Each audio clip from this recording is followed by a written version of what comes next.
Hi, I'm Norm Orlesky, president of Onstage Publications, and today we have a member of Orchestra Kentucky with us. His name is Josh Propst. He is the operations assistant at Orchestra Kentucky. And the reason why we wanted to talk with Josh is that just recently he's had the opportunity to use audience access and the digital programs for an outdoor concert and had some great success with it. Is that right, Josh? Yes, it is. Hi, thank you for zooming me in today. Yeah, we've actually had two concerts with the use of audience access and the digital program functionality there, and have really enjoyed it. Both for me personally, and then also I've gotten comments from the patrons who have enjoyed it as well. Easy to use for multiple reasons. Obviously, the primary being we don't have to physically hand out programs to patrons. Obviously, right now with the way things COVID, has turned our society into. It's nice to be able to avoid touching things or handing out things if at all possible. For me personally, I do a lot of program editing, and so it's allowed me to make kind of more fine-tuned things, especially as we get closer to concert.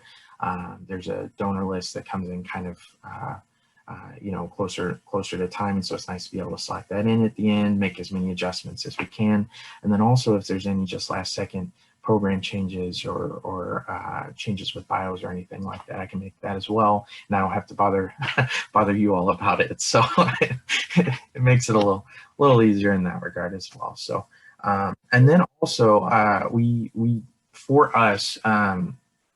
We have tried.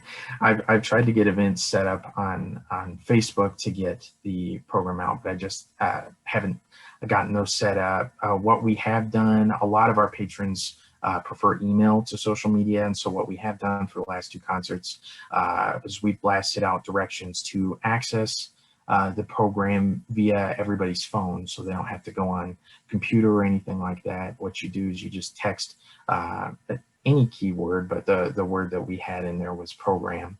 Okay.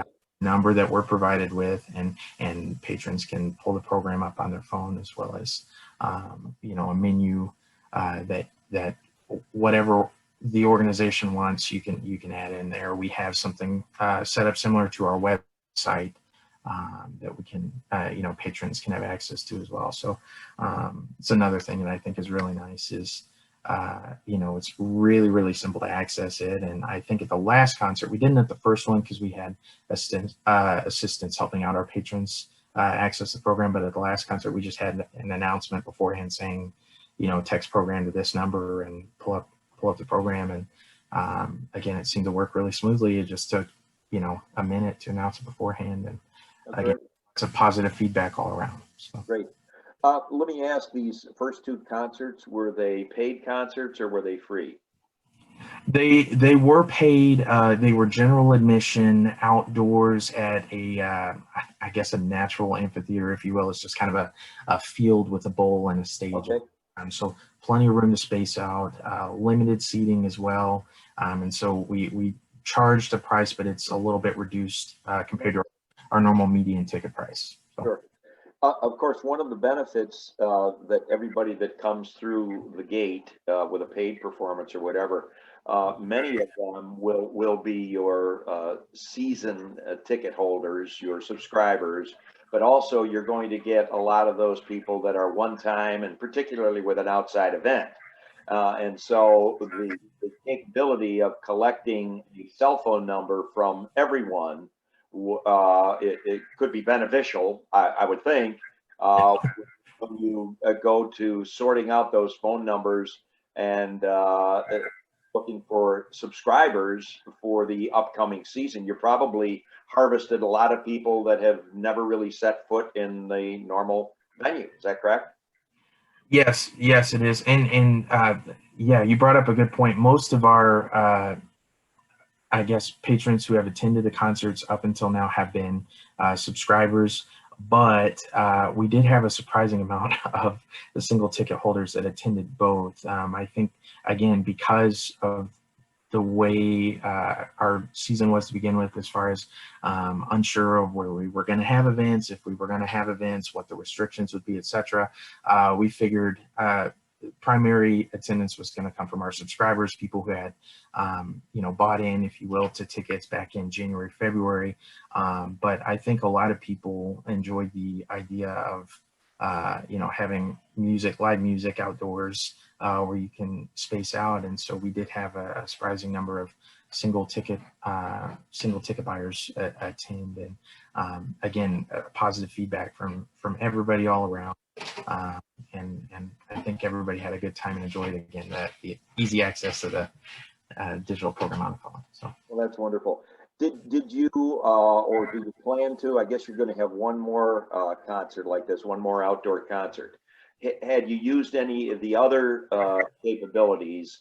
For instance, the one-touch donations, where you can ask for, a $5, a $1, kind of like the second collection at church, where people are willing to, put in a buck or two. And also the survey capability. And any thoughts on doing anything with those features?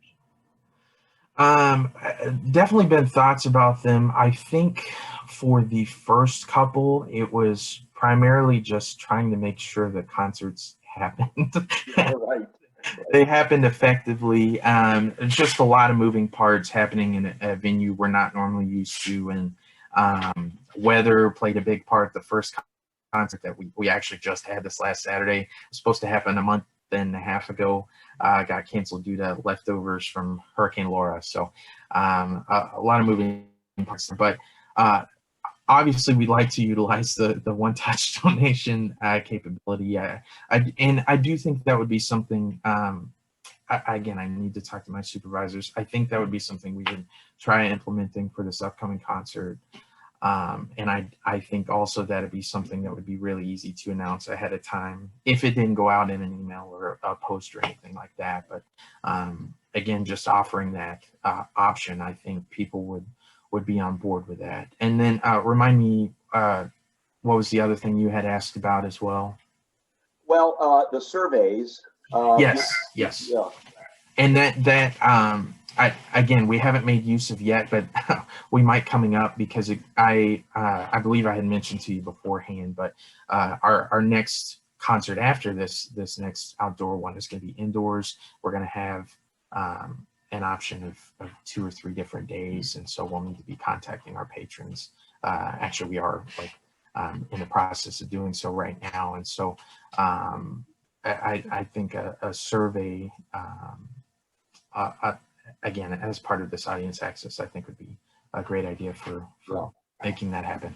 One of the we've had a lot of folks while they're performing in an outdoor venue or even virtual performances, they've used the survey to kind of communicate to their patrons.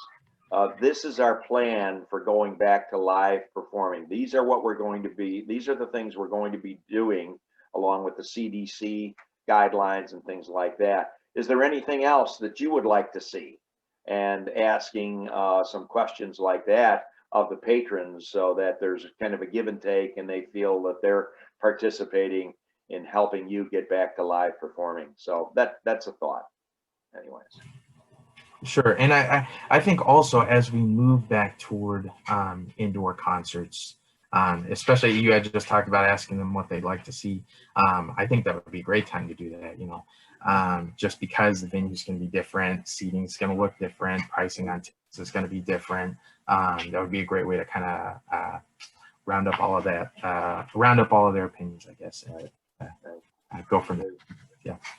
Well, Josh, anything else before we leave that you'd like to add at all?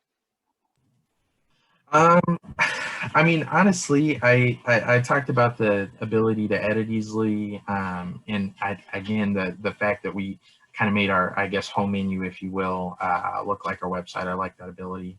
I did not mention, I really like the ability to access all of the concerts in our season. Due to the restrictions on pages in printed programs, we couldn't necessarily do that. This way we can give people a preview of all of our concerts. Oh, wonderful. I actually, our tickets aren't on sale for several of our upcoming concerts. I believe it's just the next outdoor one. But if we had more concerts on sale, I believe there's also a ticket button where people could click on those and purchase tickets if it looked like they were interested in those. So I think that would be a great thing to take advantage of Sure. once we have more tickets on sale.